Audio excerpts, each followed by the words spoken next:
In August 2013, the lifeless body of 68-year-old volleyball coach Frank Hayes was discovered in the living room of his suburban home in Riverview, Indiana. The events leading up to his death revealed a deeply disturbing secret: an affair between Frank and 18-year-old cheerleader Chloe Mercer, a student at Riverview High School. The relationship, filled with manipulation, obsession, and heartbreak, began quietly in early July 2013 on the school's campus at 419 Meadow Lane. But within weeks, it would unravel into a chain of betrayals and violence that would leave one man dead, a teenager imprisoned, and a community forever haunted. In early July of 2013, the gymnasium at Riverview High School echoed with the sounds of summer workouts and the muffled chants of cheer practice. But for 18-year-old Chloe Mercer, everything felt painfully silent. Her world had shifted just days before, on the 2nd of July, when she walked in on her boyfriend, Jason Hunt, the school's football captain, entangled with her best friend, Tina Ramsey. The image had burned itself into her mind. It wasn't just betrayal. It was humiliation, and it came from the two people she trusted the most. In the days that followed, Chloe vanished from her usual routines. Her absence from cheer practice was noticed, but no one dared ask questions. Those who tried were met with silence or a forced smile that didn't reach her eyes. She stopped posting online, skipped group chats, and ignored Tina's repeated messages. Her friends whispered, but Chloe didn't care. The pain felt too fresh, too sharp. She couldn't bring herself to step into a room where everyone might know. So she stayed away. On the 6th of July, a Saturday morning, Chloe returned to the school. The parking lot was nearly empty. Practice had ended early, but she wasn't there for cheers or routines. She wandered into the bleachers, sat alone, and let the weight of her heartache fall over her. Her head rested on her knees. Her tears soaked into her hoodie sleeve. She thought she was alone, but she wasn't. Coach Frank Hayes had been in the gym office, organizing schedules for the upcoming volleyball season. At around 10:15 a.m., he spotted her sitting by herself. He hesitated at first, unsure whether to approach. But something about her posture, a girl curled up, small and broken, pulled him in. Frank had coached at Riverview High for nearly 2 decades. He had seen hundreds of students come and go, but Chloe had always stood out. Bright, determined, always cheering the loudest. Seeing her like this unsettled him. What began as a simple check-in soon turned into a private conversation. Chloe, guarded at first, slowly opened up as Frank sat beside her. She spoke of heartbreak in pieces, her words carefully chosen, avoiding names but revealing just enough. Frank didn't press. Instead, he listened. He nodded. He offered the kind of quiet understanding that she hadn't realized she needed. In that moment, it didn't feel like a student and a coach. It felt like someone drowning and someone throwing a rope. By July 8th, their connection had started to shift. Frank, who had always maintained a professional distance from his students, found himself thinking about Chloe more than usual. He would reread the messages she sent asking about practice or seeking advice on how to cope with stress. They had started texting, first about school matters, then more personal things. He found her vulnerability disarming. She found his calmness comforting. Chloe began staying after practice, long after the others had left. At first, it was under the pretense of helping Frank organize equipment or go over routines. But soon, those extra minutes turned into hours. They spoke about the future, hers, his, and everything in between. Frank shared stories from when he was younger, about the years before teaching. Chloe listened with full attention, feeling as though she had found someone who finally saw her without judgment. Frank's tone with her softened. He would call her special, though not always directly. He praised her resilience, her strength in the face of heartbreak. To Chloe, those words filled the cracks left by Jason's betrayal. She started dressing differently around Frank.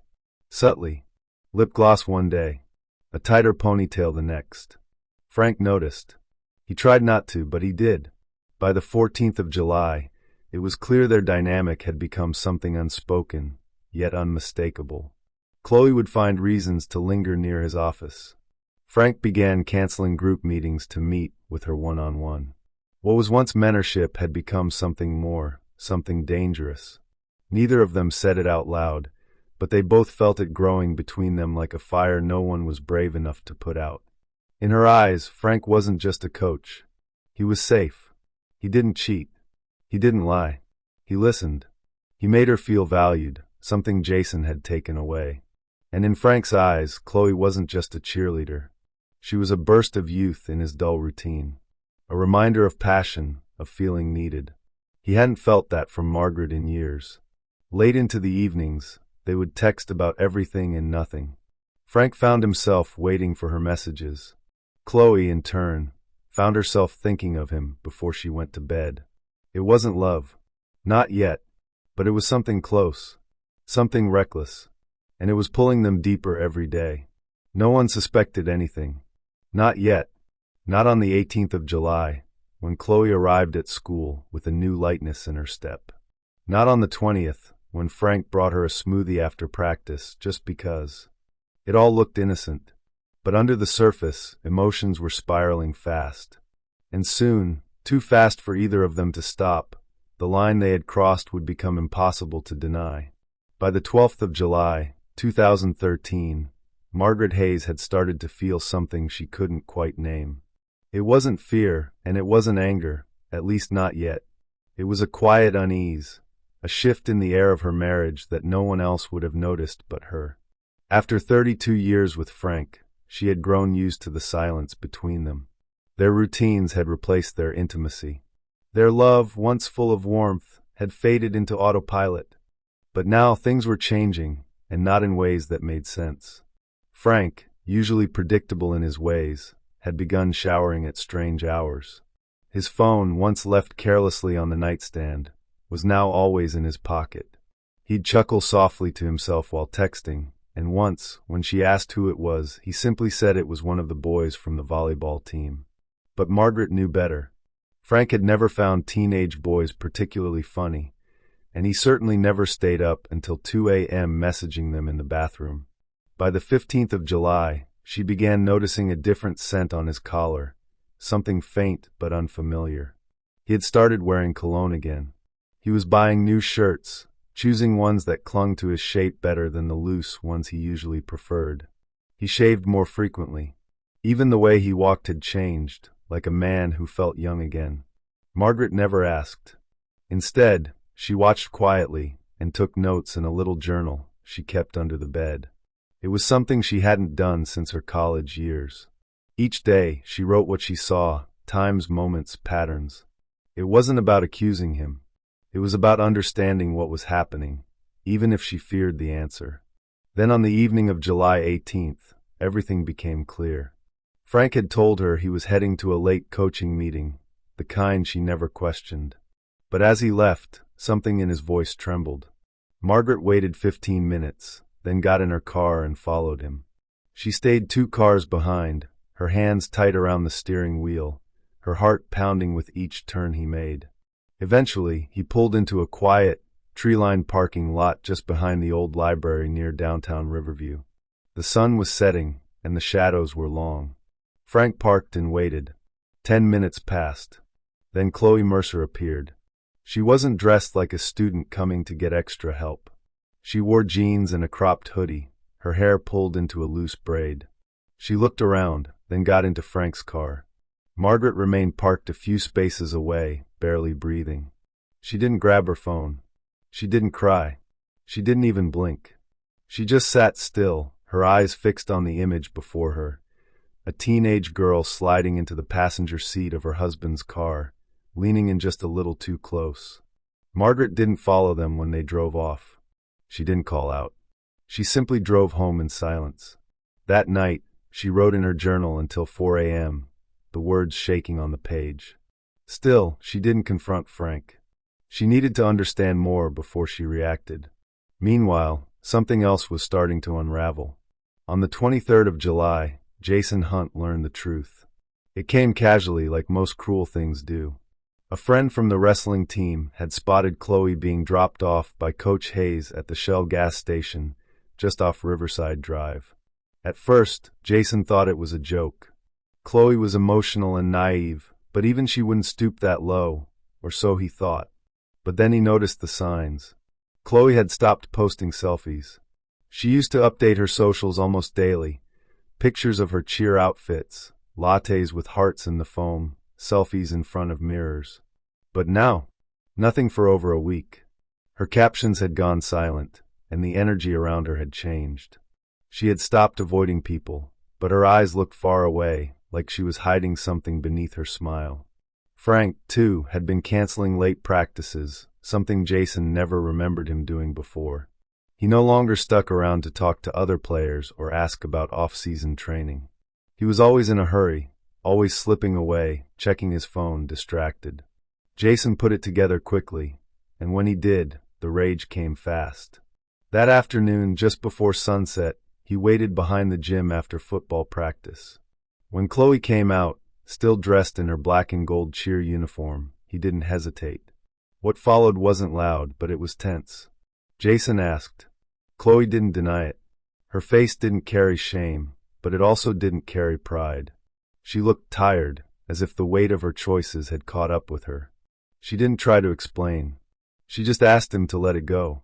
But Jason couldn't. He walked away that night with fire in his chest. He didn't expose them immediately.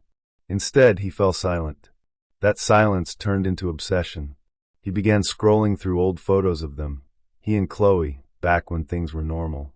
Back when she laughed at his dumb jokes and showed up with signs at his games. He watched her TikToks on repeat, the ones he used to ignore. He refreshed her Instagram, waiting for a new post. Nothing came. By July 25th, he had started sending her texts, angry ones. Not all at once. Just enough to remind her he knew. She ignored them, but that made it worse. He started imagining her with Frank. What they talked about, where they went, what she wore. Each night, the thoughts became louder. And then he made a choice, one that would change everything. But no one around him noticed the shift. Not yet. Not on the football field. Not in the hallways. Not even Tina, who thought she now had Jason's full attention. Everyone around him was looking the other way, as everything inside him began to boil. It was a humid Tuesday evening in Riverview. The sky had begun to dim by 6:15 p.m. on August 6, 2013, with clouds slowly rolling in like a warning. Margaret Hayes had just pulled into the driveway after a routine trip to the local grocery store. Her back seat was filled with bags of fruit, yogurt, and her husband's favorite snacks, things she still bought out of habit, even though part of her no longer felt connected to him. She walked in through the back door, placed the keys on the counter, and began unpacking the groceries. The television in the living room buzzed with low-volume sports commentary. Frank was home early, lounging in his usual chair like any other evening. At around 6:20 p.m., there was a knock at the door. Jason Hunt stood there, dressed in a plain gray t-shirt and basketball shorts, his face tense but blank. He asked to speak to Coach Hayes. Margaret, caught off guard by his presence, gestured toward the living room and quietly returned to sorting groceries. What happened next would unravel lives in minutes. Jason walked into the room and stood in front of Frank, who lowered the volume on the TV. The two exchanged words, calm at first, then louder. The tension escalated quickly, too quickly for Margaret to piece together what was being said from the kitchen. But within seconds, their voices rose. Jason's tone turned sharp, accusing. Frank's became defensive. There was anger, bitterness, a surge of something that had been brewing for weeks. Then the impact. According to the statements gathered later, Jason struck Frank with a powerful closed-fist punch to the jaw. Frank stumbled back several steps, his body unsteady. He lost balance and fell, his head slamming hard against the sharp edge of the granite fireplace. The thud echoed through the living room like a crack of thunder. Blood immediately began to pool beneath him. His limbs twitched once. Then he was still. Margaret, rushing in after hearing the crash, froze in the doorway as she saw her husband lying motionless, his head bleeding. She let out a scream, her eyes wide in disbelief. In that split second, Jason turned to her, his breath ragged, his hands trembling. He took a step toward her, Whether to silence her, to explain, or to flee, no one would ever know. But Margaret didn't wait to find out. She ran. She darted through the hallway, barefoot and shaking, and locked herself in the small laundry room near the back of the house. Her phone had been in her apron pocket. She crouched near the washing machine, barely breathing, and dialed 911. Her voice, nearly silent, told the operator what had just happened. She whispered that Jason had killed her husband, and that he was coming for her next. By 6:32 p.m., patrol officers arrived on the scene. The door had been left wide open. Jason was no longer inside. A search team was dispatched within minutes, combing the woods behind the neighborhood. Less than 20 minutes later, they found him crawling through a thicket of pine trees, blood on his knuckles, scratches along his arm, and sweat pouring down his face. He didn't resist when they aimed their weapons. He simply froze, as if he had finally realized what he had done. The paramedics who entered the Hayes home found Frank still in the same spot. He had lost too much blood. He was pronounced dead at 6:58 p.m. Jason told the officers that it was an accident. He claimed Frank had slipped after a brief scuffle, but detectives quickly saw the inconsistencies. The blood splatter didn't match his version of events. The fireplace edge was sharp, the injury precise. There were no skid marks or defensive moves. Just one deadly impact.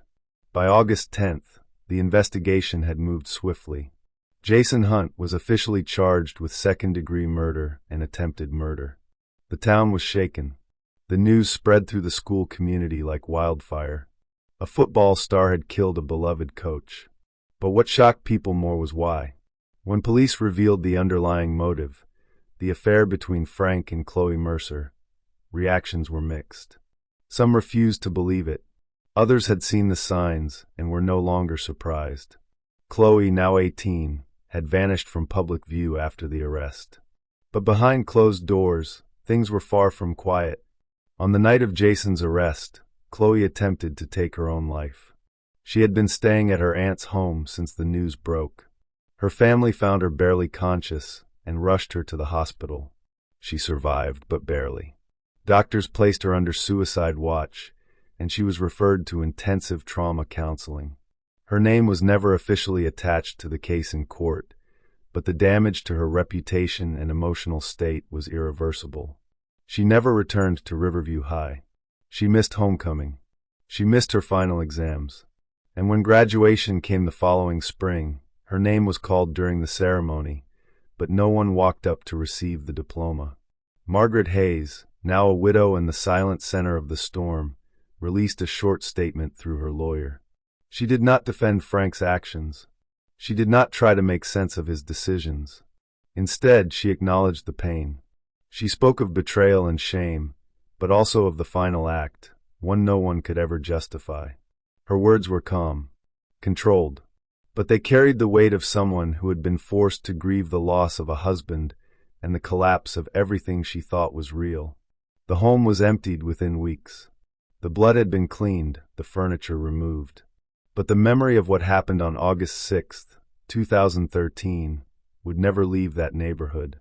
The fireplace remained, the same one Frank had hit his head on, though now cold and used and forever linked to the secret that ended in death. As the investigation deepened over the following months, starting from late August 2013, the picture of what had really unfolded between Frank Hayes and Chloe Mercer grew far more twisted than anyone had first imagined. What seemed at first like a scandalous affair between a grieving girl and a lonely coach was, in reality, something far more layered, manipulative, obsessive, and disturbingly calculated. Forensics recovered thousands of messages exchanged between Frank and Chloe, most sent during late-night hours and during school days when they both should have been focusing on their roles. In those messages, Frank had written promises, telling Chloe he was planning to leave Margaret and start fresh somewhere new. He spoke of a house near a lake, a quiet life, just the two of them. Investigators noted how Chloe had responded with mixed emotions. Her replies were warm, but often hesitant. She wasn't just swept away by love, she was confused, torn between craving the attention and fearing the direction it was heading. Her doubts became clearer when her private journal was seized during a search of her aunt's house. The pages painted the emotional toll in her own handwriting. She had written about feeling trapped, like she was slipping into something she didn't understand. She questioned why she kept going back. She described Frank's attention as comforting at first, but increasingly overwhelming. She wanted to escape, but by the time she realized that, it already felt too late. Meanwhile, investigators also dug into Jason Hunt's online activity during the days leading up to the murder. His search history was disturbing. It included entries like how to control rage and what happens if someone dies in a fight. On July 30th, 2013, just a week before the fatal confrontation, he had watched multiple videos on physical self-defense and blunt force impact. Prosecutors would later argue that this clearly showed intent. He had prepared himself, even if just subconsciously, to hurt someone. Tina Ramsey, once Chloe's best friend, was also called in during the pre-trial hearing in November 2014. She admitted that Jason had confided in her. He was angry, bitter, and spiraling. He felt humiliated, not just because Chloe had left him, but because she had chosen someone so much older, someone he viewed as pathetic. Tina described how Jason couldn't stop talking about the relationship, how it consumed him. The trial finally began in December 2014, 15 months after the murder. Jason's defense argued that the event was a moment of emotional breakdown, that he had snapped under the weight of betrayal and confusion. But the prosecution presented a different picture. They spoke of toxic masculinity, of ownership disguised as love, of unchecked jealousy turned into deadly violence. The jury listened closely.